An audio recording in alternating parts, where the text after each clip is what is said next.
short-term rental investing like Airbnb, is it worth it or not? That is exactly what we're going to be talking about today. For those of you that don't know me, my name is Hans Weisfeld, local real estate agent in South Florida and Airbnb expert. I own 5 short-term rental properties myself, and today I'm going to be showing you my experience and insights on short-term rental investing and talking about, is it worth it from my experience, from my point of view or not? So let's not waste time and let's get started with the video right now.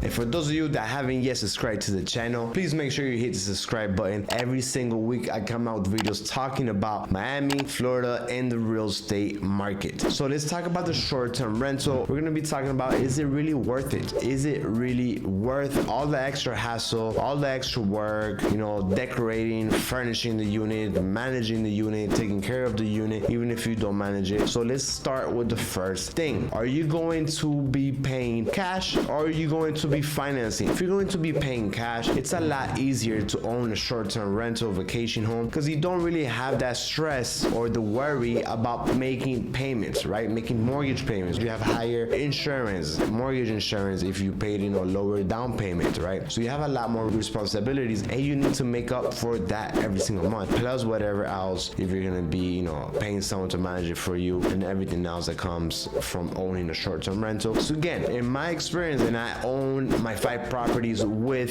financing, okay, I have mortgages on them. So to be honest with you, if you're gonna be financing, then that makes it way less attractive because now you have that mortgage. So now your profit is a lot less. If you're gonna be paying cash, it's a lot easier because again, you don't really have to worry about making those monthly payments. If you're paying cash and if you have a slower month, it's okay. You have a great month, then amazing. So for instance, let's talk about long-term versus short-term, okay? So let's just say you have a 2-bedroom property that in the long term, it could rent for $2,500 a month. In the short-term rental, you can make higher amounts because you can probably rent that property for, let's just say, $150 a night. That's on the cheaper side, and with a 70% occupancy, which should be somewhat normal. In my properties, I have 80 plus. That should bring in about $3,100, $3,200, somewhere around there, right? Depending on the occupancy and how much per night. So cool. So now you have $2,500 long-term, and you have about $3,100, $3,200 on the short-term, right? So what is that? $700, a difference. Amazing. So now you have to see, okay, is it worth the $700 for everything that I had to do in the short term? Now again, in the long term, you have almost nothing to worry about unless something really breaks, so you need to send someone out there. And then you have one family pretty much living there for most likely a 12-month period, right? Yearly rentals, or it could be even longer. It's a lot more passive. On the short term, you have 2 options. Either you manage it yourself, which you're gonna be making much more money, but now you have to know who's gonna be cleaning. Are they there? Are they on time? Are they doing a good job, right? You're gonna have to,